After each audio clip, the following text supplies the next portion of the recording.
Lanjutan di surat At-Taghabun.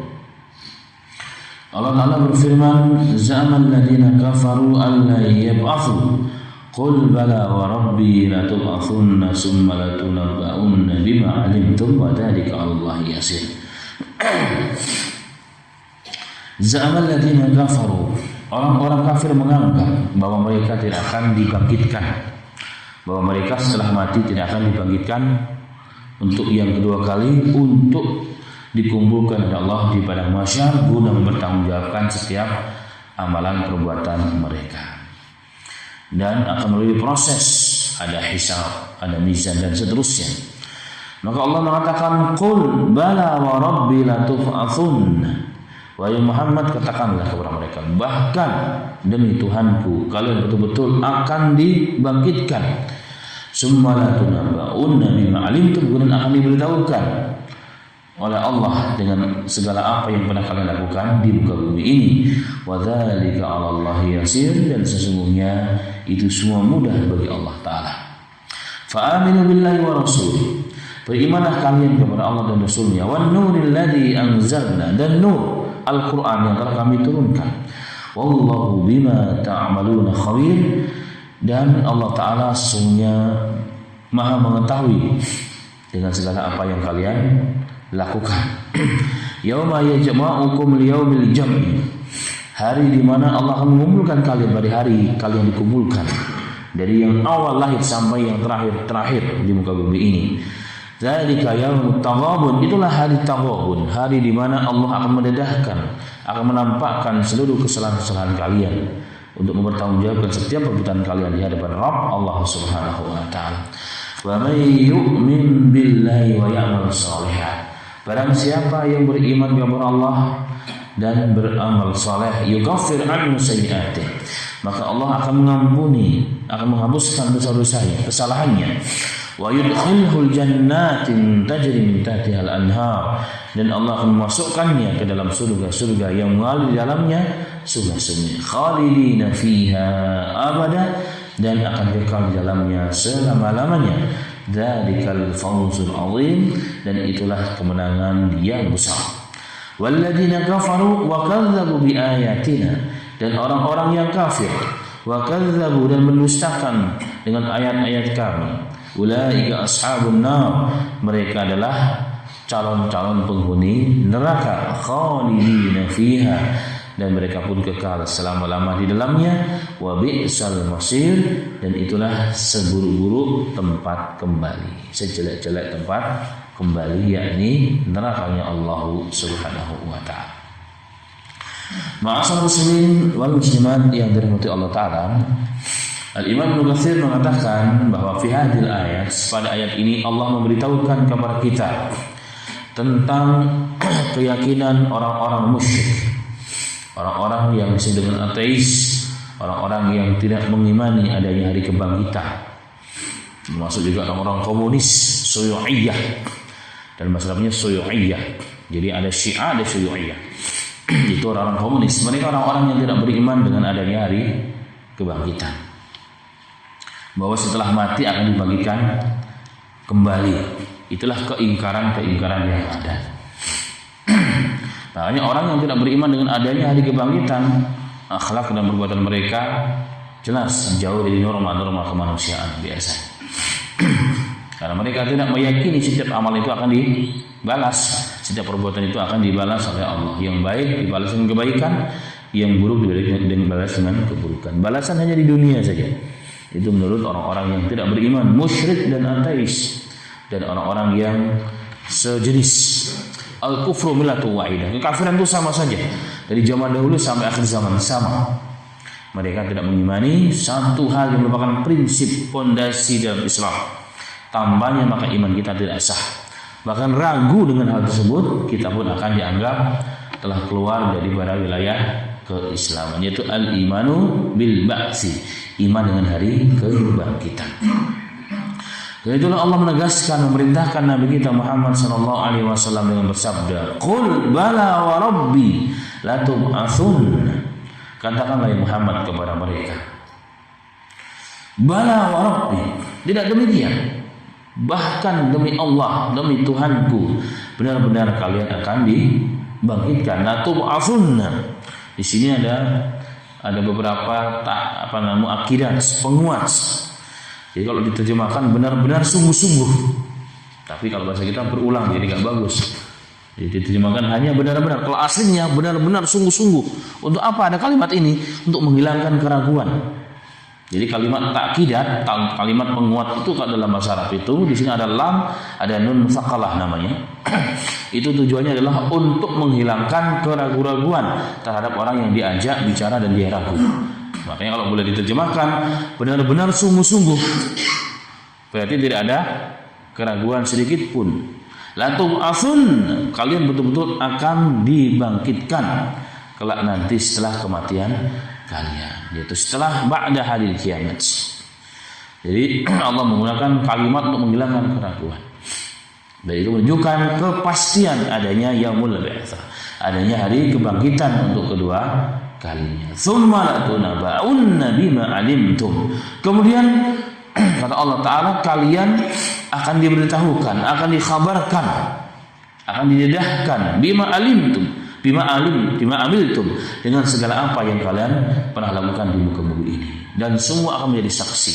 Itulah hari di mana mulut kita dikunci, tidak bisa berbicara, tangan kita yang akan berbicara, paha kita yang akan berbicara, kulit kita yang akan berbicara, semua di hadapan Allah Subhanahu wa taala.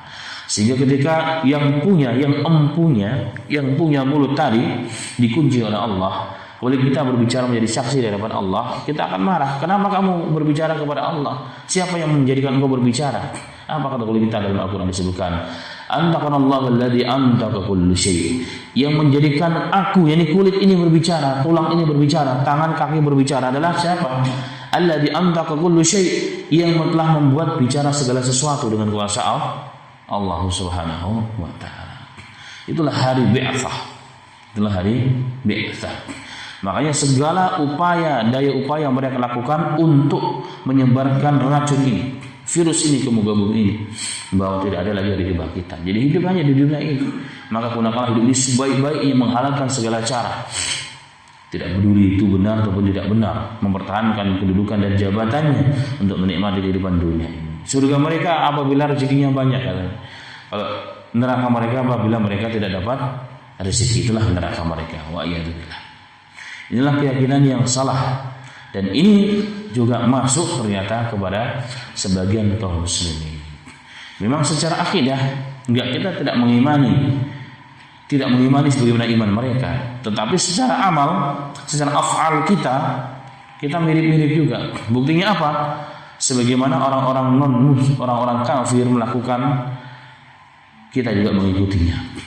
Sebagaimana mereka bertungkus-lumus mencari dunia sehingga melupakan akhirat, orang Islam pun juga melakukan. Maka benar kata Nabi Muhammad SAW, Rasulullah mengatakan bahwa kalian dari kaum muslimin akan betul-betul mengikuti kebiasaan orang-orang ahlul kitab, sehingga mereka masuk ke dalam lubang dhab, kita pun akan mengikuti masuk ke dalam lubang dhab.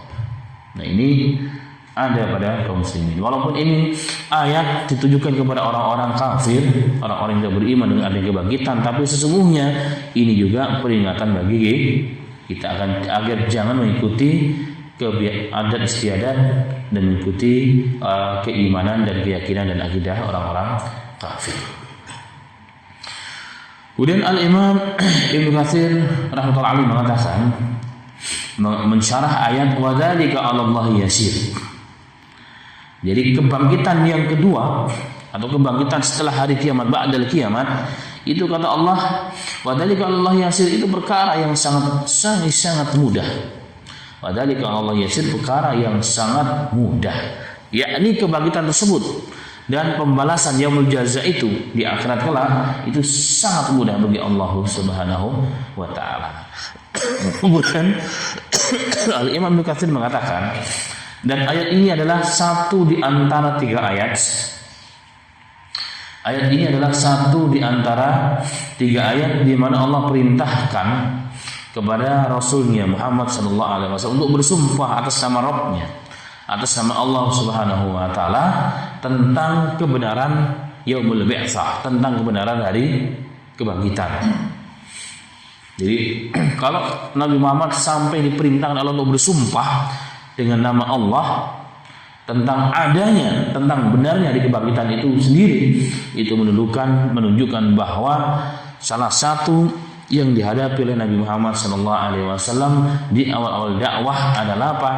Ingkar bi yaumil ba'ts, bahwa adanya keingkaran dari orang-orang kafir, orang-orang musyrik terhadap hari kebangkitan.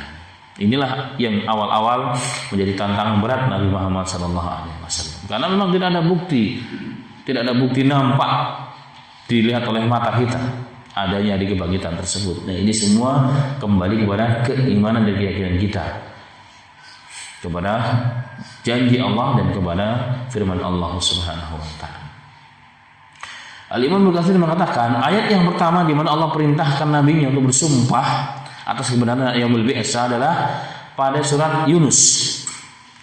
Allah mengatakan wa yastanbi'unaka ahaqqun huwa qul wa rabbi innahu lahaq wa ma antum bimu'jizin.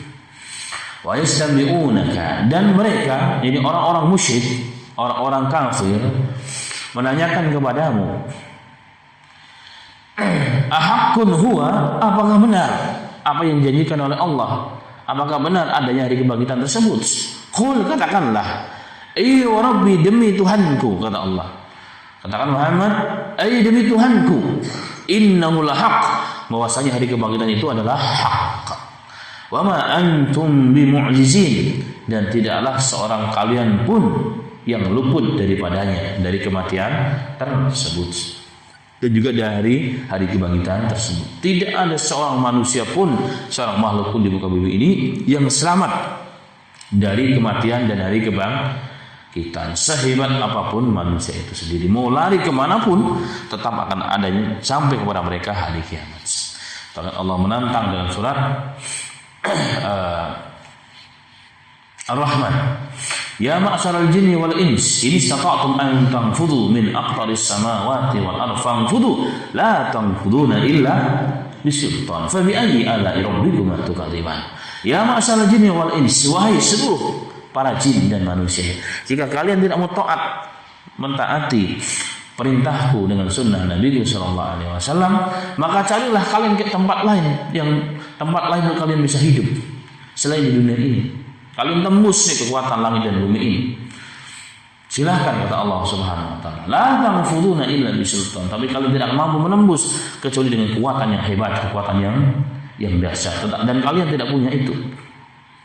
Itu kata Allah Subhanahu wa taala. Artinya tidak seorang pun makhluk di muka bumi ini yang dapat selamat daripada azab Allah jika dia tidak beriman kelak setelah yaumul bi'tsah. Setelah yaumul bi'tsah. Makanya orang-orang yang sempat diangkat di media massa, ada sekelompok manusia di negara kafir yang ingin mencari kehidupan selain dunia ini, itu hanya omong kosong belaka. Itu tidak akan pernah terjadi. Karena kiamat pun akan meliputi seluruh jagat raya alam semesta, sampai planet-planet di dunia semua pun akan dihancurkan oleh Allah Subhanahu wa taala. Itu adalah sebagai perwujudan lari dari fakta dan kenyataan sebenarnya. Jadi mereka ingin lari dari kehidupan itu. Allah musta'an. Ini ayat yang pertama di mana Allah memerintahkan Rasulnya untuk bersumpah atas nama Rabbnya atas kebenaran yaumul bi'tsah.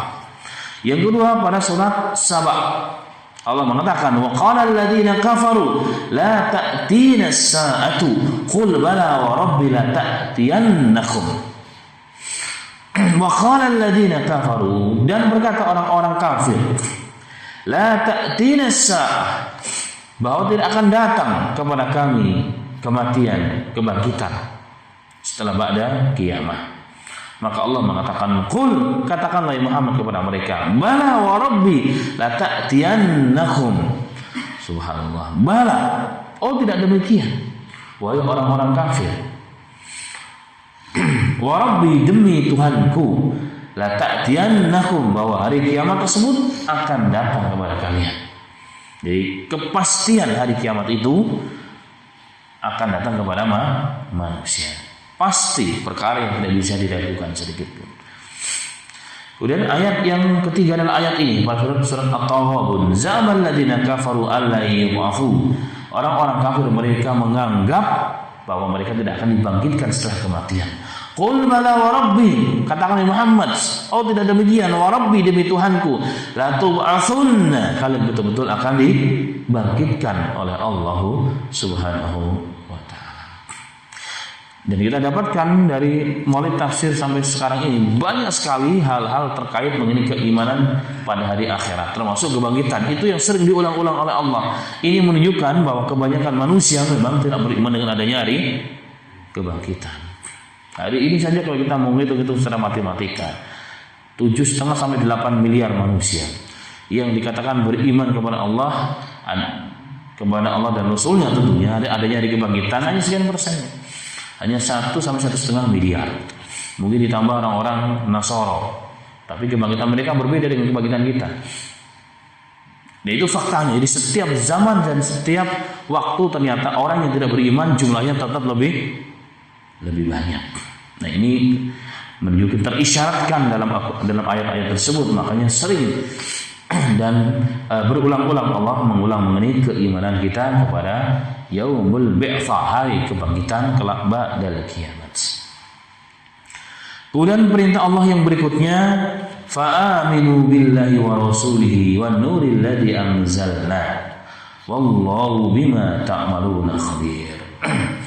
Dan berimanlah kalian wahai manusia kepada Allah dan Rasulnya dan utusannya. Allah itu siapa? Nabi kita Muhammad SAW. Beriman kepada Allah dan Rasulnya. Wan nur. Nur yang dimaksud di sini adalah Al-Quran. Alladzi anzalna, yang telah kami turunkan. Nah, tetapi ada kelompok yang dianggap melenceng dari akidah Islam, menerjemahkan dari ayat nur ini, nur itu adalah Nabi Muhammad. Diterjemahkan nur di sini adalah Nabi Muhammad. Jadi nur itu adalah Nabi Muhammad. Padahal sudah jelas, fa'aminu billahi wa rasulihi. Berimanlah kalian kepada Allah dan utusan Allah. Siapa utusan Allah? Nabi Muhammad. Wa anzalna wan nur alladzi anzalna, dan nur yang telah kami turunkan. Masa Nabi Muhammad diturunkan? Nabi Muhammad itu diutus. Karena Nabi Muhammad bukan turun dari langit. Yang turun dari langit adalah apa? Al-Quran, firman Allah Subhanahu wa ta'ala. Jadi ada sebagian kelompok dan siapa yang bertemu dengan mereka menerjemahkan nur itu adalah Nabi Muhammad. Nabi Muhammad itu adalah aslinya nur. Nur ala nurin, nur di atas nur katanya. Jadi bahkan yang dikatakan pertama kali yang Allah ciptakan di jagat raya ini adalah nur, yaitu Nabi Muhammad. Dan dunia ini diciptakan karena Nabi Muhammad. Ada satu riwayat, tapi hadisnya maudhu, palsu, tidak ada penguat satupun. Ketika Nabi Adam alaihissalam diturunkan dari surga, Nabi Adam dan Hawa tentunya bersamanya iblis yang ikut masuk ke surga tanpa dengan izin. Maka terpisahlah Nabi Adam. Kila dalam kisah Israiliyat diturunkan Nabi Adam di mana? Di Sri Lanka, di India. Dulu masih menjadi satu dengan Sri Lanka katanya. Itu yang ma'ruf kisahnya, tapi tidak ada nas yang bisa dipertanggungjawabkan. Nah, terpisah dengan istrinya Hawa, ibunda Hawa alaihissalam. Maka sekian lama terpisah, sekian lama merasa berdosa, menangis dan bertobat kepada Allah, ternyata tidak diterima tobatnya. Kecuali setelah kapan diterima oleh Allah? Setelah Nabi Adam mengatakan bihaqqi Muhammad, dengan hak Muhammad. Dengan Muhammad maka ampunilah dosaku ya Rabb. Maka Allah mengatakan dalam hadis tersebut, dari mana kau tahu wahai Adam nama Muhammad? Aku tahu ketika aku berada di dalam surga, aku melihat ke langit, ke arsy-Mu, aku melihat ada kalimat la ilaha illallah Muhammadur Rasulullah. Di situ aku meyakini bahwa ada makhluk yang nama Muhammad itu yang paling kau cintai. Kenapa? Karena kau jajarkan namanya dengan namamu. Maka hadis tersebut mengatakan sadaqta ya Adam, engkau benar wahai Adam, laulahu, kalau bukan karena dia, ma khalaqtul aflaq, tidak aku ciptakan jagat raya ini. Dalam riwayat tidak akan ciptakan dunia serta isinya. Tapi hadis itu hadisnya maudhu, alias palsu. Baik. Nah, ini terlalu jauh orang menerjemahkan kalimat nur tersebut. Baik. Dan ini menunjukkan perkataan Imam Syafi'i bahwa seluruh yang datang dari Allah, Al-Quran, itu adalah hakikatnya nur. Jadi ilmu itu adalah nur, Al-Quran adalah nur. Dan Imam Syafi'i mengatakan al-ilmu nur, ilmu itu nur, la yu'tali asi, dan tidak akan diberikan hakikat nur tersebut, hakikat ilmu tersebut, Al-Quran tersebut kepada orang-orang yang berbuat maksiat. Syaqautu ila waqi ustadi. Imam Syafi'i mengatakan, aku mengadukan kelemahan hafalanku kepada ustadku namanya Waqi. Walaupun sebagian ahli hadis mengatakan Waqi, penisbatan Waqi sebagai ustadznya itu tidak benar katanya, karena tidak ditunjuk, tidak bisa ditemukan salah satu gurunya Imam Syafi'i namanya Waqi. Tapi itulah yang nisbah dan itu yang ma'ruf. Ala kulli hal, yang dapat diambil di sini adalah apa? Beliau mengatakan, aku mengadukan lemahnya hafalanku kepada Waqi ustadzku. Maka beliau memerintahkan aku agar aku meninggalkan maksiat. Kenapa? Karena ilmu itu adalah nur. Ilmu itu adalah nur dan tidak akan diberikan kepada ahli maksiat. Jadi nur Quran, nur ilmu itulah yang akan masuk dalam diri kita jika kita menjalankannya dengan benar. Dan kita diperintahkan Allah untuk beriman kepada Al-Quran tersebut. Beriman tentunya mengamalkan isinya. Beriman dengan seluruh kitab yang Allah turunkan ke muka bumi ini, ya. Tapi beriman dalam arti mengamalkan kandungan dan isinya hanya Al-Quran. Karena Al-Quran lah yang terjaga keasliannya hingga hari ini. Dan Allah berjanji untuk menjaganya. Inna nahnu nazzalna dzikra wa inna lahu lahafizun. Kamilah yang menurunkan Al-Quran, maka kami pula yang bertanggung jawab untuk menjaganya. Baik. Kemudian Allah berfirman, yauma yajma'ukum liyaumil jam'i. Dzalika yaumul majmu'. Yauma yajma'ukum liyaumil jam'i, dzalika yaumul taghabun.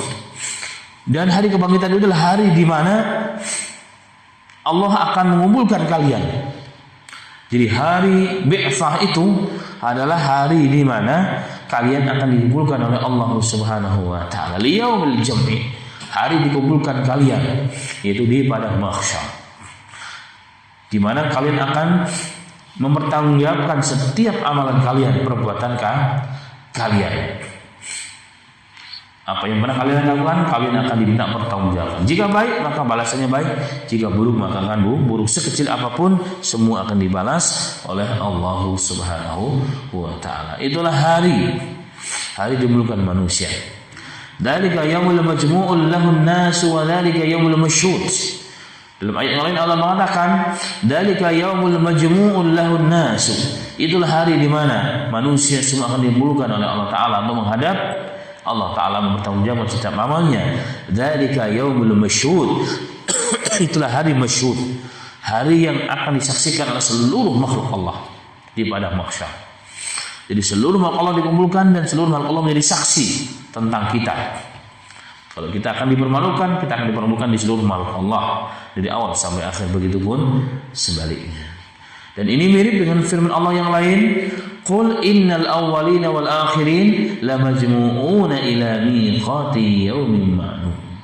Katakanlah ya Muhammad, sesungguhnya innal awwalina wal akhirin, manusia yang pertama kali lahir sampai manusia yang pertama kali terakhir terlahir, itu lamajmu'un, semua akan dikumpulkan oleh Allah Ta'ala ila yaumiqati yaumin ma'lum, di satu tempat, satu waktu yang telah dikenal, yang telah ditentukan, yaitu yaumul mahsyar.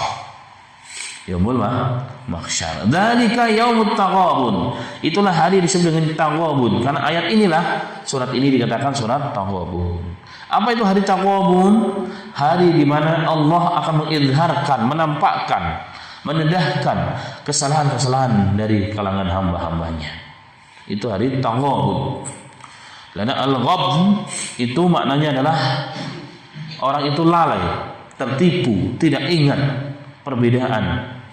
Ini makna-makna secara bahasa makna al-ghabn menjadi yaumut taghabun, yakni hari di mana manusia akan melihat seluruh hasil perbuatan mereka di hadapan Allah Subhanahu wa taala. Mungkin kita sudah lupa perbuatan kita yang 40 tahun yang lalu, tapi catatan Allah tetap ada. Dan kita disuruh mempertanggungjawabkan amalan dan perbuatan tersebut di hadapan Allah Ta'ala. Yang jadi saksi siapa? Seluruh makhluk Allah Subhanahu wa ta'ala. Bayangkan asal muslim, jika yang menjadi saksi adalah seluruh makhluk manusia dan kita berbuat jelek, saja diketahui oleh istri kita malu, diketahui oleh istri dan anak kita malu, diketahui oleh tetangga kita malu, RT kita malu, satu kampung, satu klaster malu kalau kita jelek. Anggaplah si fulan ketahuan korupsi, malu kemana-mana. Orang yang masih punya iman dia akan malu kalau perlu kita pergi kemana-mana pakai topeng, saking malunya. Tapi kalau orang yang tenang-tenang saja, happy saja, kayak nggak ada apa-apa, berarti sudah nggak punya malu. Orang nggak punya malu berarti nggak punya iman sesungguhnya. Karena malu itu bagian daripada keimanan. Dan Rasulullah mengatakan, isna ma syi'ta fa illam tastahi isna ma syi'ta. Kalau kamu tidak malu, kata Rasul, buatlah segala sesuatu tersebut dengan sesuka hatimu. Kalau kamu nggak punya malu, berarti orang yang punya malu dia tidak akan berbuat seenaknya sendiri. Nah, begitu juga ma'asyiral muslimin, bayangkan nanti jika kita berbuat kesalahan di hadapan seluruh makhluk Allah di padang mahsyar, kita akan dipermalukan di hadapan seluruh makhluk Allah Ta'ala di padang mahsyar. Bukan hanya satu klaster yang tahu, bukan hanya satu kampung, satu RT itu, bahkan seluruh makhluk Allah Subhanahu wa Ta'ala. Oh, ternyata si fulan begini di dunia. Ternyata si fulan begini. Dan itu sesuatu yang menjadi beban kita di hadapan Allah kelak pada hari kiamat. Semoga Allah selamatkan kita daripada hal tersebut dan Allah tutup aib kita sebagaimana Allah tutup aib kita di dunia ini. Semoga Allah tutup aib kita juga di akhiratnya Allah Subhanahu wa Ta'ala. Amin ya rabbal alamin. Kemudian Allah berfirman, "Wa may yu'min billahi wa ya'mal shalihan." Dan barang siapa yang beriman kepada Allah dan beramal saleh. Amal saleh adalah yang ikhlas dan sesuai dengan sunnah. Yukaffir anhu sayyi'atihi. Maka Allah akan menghapuskan kesalahan-kesalahannya, dosa-dosanya. Jadi ternyata amal saleh yang sesuai dengan tuntunan itu hasil yang dapat dirasakan di antaranya adalah apa? Menghapuskan kejelekan dan kesalahan-kesalahan kita. Berarti kalau ingin menghapuskan kesalahan-kesalahan kita dan dosa-dosa kita, perbanyaklah amal-amal yang soleh sesuai dengan Al-Quran dan tuntunan Nabi kita Muhammad Sallallahu Alaihi Wasallam, maka akan dihapuskan kesalahan dan dosa-dosa kita. Kemudian setelah diampuni, Allah mengatakan wa yudkhilhul jannah. Allah akan memasukkannya jannat ke dalam surga-surga. Tajri min tahtiha al-anhar, yang mengalir dalamnya sungai-sungai, khalidina fiha abada, yang kekal selama-lamanya di dalamnya. Dzalika al-fawzul azim, itulah kemenangan yang agung. Jadi puncak kemenangan, puncak kesuksesan seorang muslim adalah apabila adkhalallahul jannah, apabila Allah memasukkannya ke dalam surga. Di dunia ini belum tentu kelihatannya sukses, belum tentu sukses. Kelihatannya dia orang yang sukses, tapi belum tentu sukses di hadapan Allah Subhanahu wa Ta'ala. Tapi kemenangan yang hakiki, kemenangan yang agung adalah ini, dimasukkan ke dalam surga Allah. Wa yudkhilhul jannah, dimasukkan ke dalam surga yang mengalir dalamnya sungai-sungai. Khalidina fiha. Sebagaimana firman Allah, "Wa man zuziya 'anil nar wa udkhilal jannata faqad faz." Barang siapa yang diselamatkan oleh Allah dari api neraka dan dimasukkan ke dalam surganya Allah, faqad faz, dia telah beruntung. Jadi faz dengan fauz itu sama arti. Telah beruntung, telah sukses, mendapatkan kesuksesan yang agung. Walladzina kafaru, dan orang-orang yang kafir, wa kadzabu bi ayatina, dan orang-orang yang mendustakan ayat-ayat kami. Ulaika ashabun nar, mereka lah orang-orang yang disebut calon-calon penghuni neraka, khalidina fiha, dan itu selama-lamanya di dalam neraka tersebut. Wa bi'sal masir, dan itu sejelek-jelek tempat kembali, seburuk-buruk tempat kembali kelak di akhiratnya Allah Subhanahu wa Ta'ala. Wa iyadu billah. Semoga Allah selamatkan kita semuanya. Kemudian Allah berfirman, "Ma asaba min musibatin illa biiznillah." Dan tidaklah satu bencana menimpa kalian wahai manusia, sekecil apapun, sebesar apapun di muka bumi ini, illa biiznillah, semua itu terjadi kecuali dengan izin Allah, kehendak Allah Ta'ala, perintah Allah Ta'ala. Wa may yu'min billahi yahdi qalbah, barang siapa yang beriman kepada Allah, Allah akan berikan hidayah pada hatinya. Jadi siapa yang beriman kepada Allah, Allah akan berikan hidayah. Bukankah beriman itu dapat hidayah? Bukankah orang yang beriman itu adalah hidayah? Tapi kenapa beriman berikan hidayah lagi? Berarti hidayah itu tingkat. Masuk Islam perlu hidayah. Perlu istiqomah salat perlu hidayah. Perlu hadir majelis taklim perlu hidayah. Taat kepada Allah perlu hidayah. Taat kepada sunnah Rasulullah perlu hidayah. Maka hidayah itu bermacam-macam dan bertingkat-tingkat. Dan Allah akan kuatkan hidayah kepada diri kita jika kita beriman kepada Allah dengan benar. Ini janji Allah. Wa may yu'min billahi yahdi qalbah. Barang siapa yang beriman kepada Allah dengan iman yang benar sesuai dengan petunjuk Allah dan Rasulnya, Allah akan berikan petunjuk dalam hatinya untuk tetap istiqamah di jalan kebenaran sesuai dengan sunnah Nabi Muhammad SAW. Wallahu bikulli syai'in alim, dan Allah akan memberikan, dan Allah Maha berkuasa, dan Allah Maha mengetahui atas segala sesuatu. Baik. Pada ayat ini Al-Imam Ibnu Katsir mengatakan bahwa orang yang beriman kepada Allah Subhanahu wa taala dan yakin kepada ketentuan Allah, qada dan qadarnya Allah, lalu bersabar, summa sabar, dan bersabar dalam menjalankan ketaatan tersebut, dalam menjalankan keimanannya ketika menerima musibah dan ujian, dia tetap sabar dan beriman kepada Allah taala dengan tetap mengharap pahala kepada Allah Subhanahu wa taala. Maka Al-Imam mengatakan Allah menjadikan 3 hal. Yang pertama, hadallahu qalbah. Allah memberikan hidayah pada hatinya, ketetapan dalam hatinya, keteguhan, prinsip, sibat. Bahasa kitanya sibat alal haq. Jadi ketetapan untuk tetap istiqamah dalam kebenaran itu adalah petunjuk Allah di atas petunjuk yang sudah ada. Masuk Islam petunjuk, tapi tetap istiqomah, sibat dalam kebenaran, apapun yang terjadi perlu hidayah lagi daripada Allah.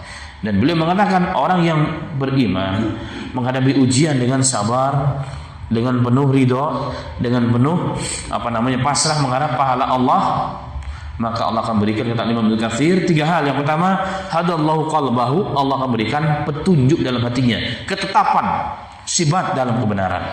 Yang kedua, kata beliau, awadahu amma fatahu minad dunya.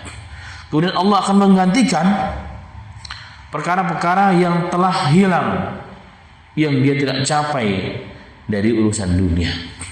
Jadi musibah yang menimpanya, dia sabar, istirja, kembali kepada Allah, maka Allah akan gantikan justru musibah yang telah hilang itu dengan perkara yang lain, atau bahkan Allah akan berikan yang lebih baik. Yang ketiga, Al-Imam rahimahullah ta'ala mengatakan yahdi qalbahu lil yaqini faya'lam anna ma asabahu lam yakun liyukhti'ah wa ma akhta'ahu lam yakun liyusibah. Kemudian yang ketiga adalah penting, petunjuk dari Allah Ta'ala, petunjuk dari Allah Subhanahu wa Ta'ala, keyakinan dalam hati, keimanan dalam hati bahwa segala sesuatu yang hilang darinya itu apabila memang akan sampai kepadanya, apapun yang Allah takdirkan, tidak ada satu yang dapat menghalanginya. Begitupun jika Allah tetapkan hal tersebut tidak akan sampai kepadanya, apapun usaha kita tidak akan sampai kepada kita. Maknanya Allah akan berikan jalan menuju sifat ridho terhadap takdir Allah. Nah itulah, maka Al-Imam rahimahullah ta'ala menukilkan satu hadis riwayat Bukhari dan Muslim. Ajaban li amil mu'min la yaqdiyallahu lahu qada'an illa kana khairan lahu. Sangat mengherankan perkara seorang muslim itu, tidaklah Allah menentukan satu perkara baginya kecuali dianggap itu satu kebaikan. Itu yang terbaik untuk hamba tersebut. In asabathu dharra'u sabara kana khairan lahu. Jika hamba tersebut tertimpa dharra, kejelekan, takdir yang kurang baik menurutnya, maka apa yang dilakukan? Sabara, maka dia akan sabar. Kana khairan lahu, dan itu memang terbaik baginya. In asabathu sarra'u syakara. Jika tertimpa atau jika diberikan suatu hal yang baik, maka dia akan bersyukur, dan itu memang lebih baik baginya. Falaysa dzalika li ahadin illa lil mu'min. Dan perkara ini tidak akan pernah terjadi, tidak akan pernah diyakini kecuali seorang mukmin. Artinya seorang mukmin itu apapun yang menimpanya, buruk ataupun baik, senang ataupun susah, ada fulus ataupun tidak, semua sesungguhnya adalah terbaik menurut Allah. Supaya kita bisa melakukan dua hal. Kalau tidak sabar, ya bersyukur. Nah, ini tidak terjadi kata Rasul kecuali seorang mukmin. Jadi hakikat mukmin adalah berarti sabar, ridho dengan segala ketentuan Allah. Bahwa al khairu khairatullah, kebaikan itu hakikatnya adalah kebaikan yang Allah tentukan kepada hambanya, bukan kebaikan menurut kita. Dan Allah akan berikan kepada siapa? Orang yang beriman. Terus ditambahkan kekuatan ini. Jadi kekuatan ini adalah diberikan oleh Allah kepada orang yang beriman, sifat dan merasa ridho dengan segala pembagian dan takdir Allah kepadanya. Kemudian Allah berfirman, wa ati Allah wa ati ar-rasul, maka taatlah kalian kepada Allah dan taatlah kepada Rasul. Fa in tawallaitum fa inna ma'al rasulinal balagul mubin.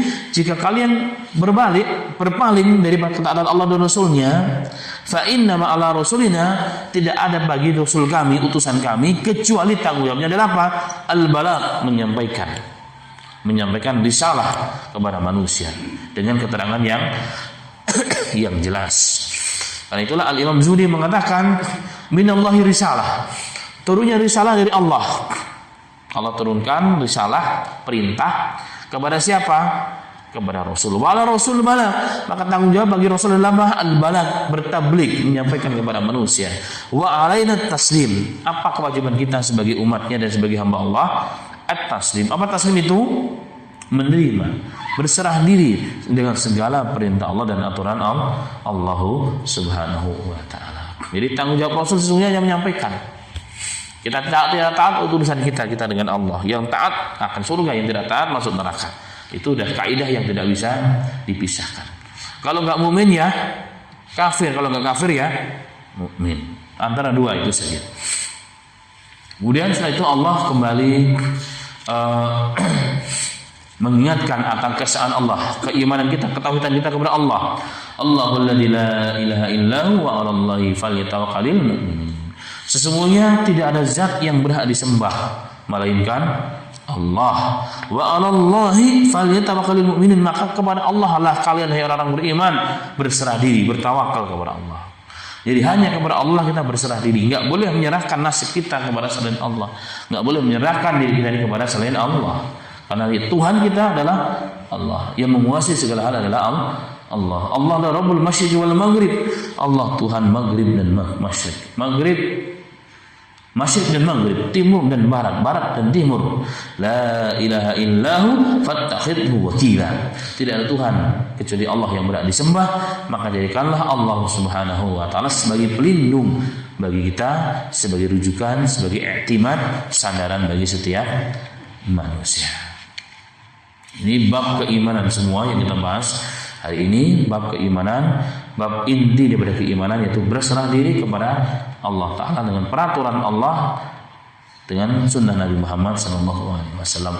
Kalau orang sudah melakukan itu, Allah mengatakan yahdi qalbahu, Allah akan berikan hidayah dalam hatinya. Ini apa hidayah? Apa yang dimaksud? Ketetapan dalam hak. Masuk Islam doang nggak cukup ternyata. Kita masuk Islam mengenal sunnah nggak cukup ternyata. Itu saja nggak cukup. Harus apa? Tetap sibat. Bagaimana caranya? Harus tetap beriman, istiqamah dalam kebenaran, beramal soleh. Maka Allah akan tetapkan hati kita. Wa may yu'min yahdi qalbah. Barang siapa yang beriman dengan keimanan yang benar, Allah akan tetapkan kita hidayah dalam hati kita hingga akhir hayat kita. Wafaqna wa yakum lima yuhibbu wa yarda. Walhamdulillah ya rabbil alamin.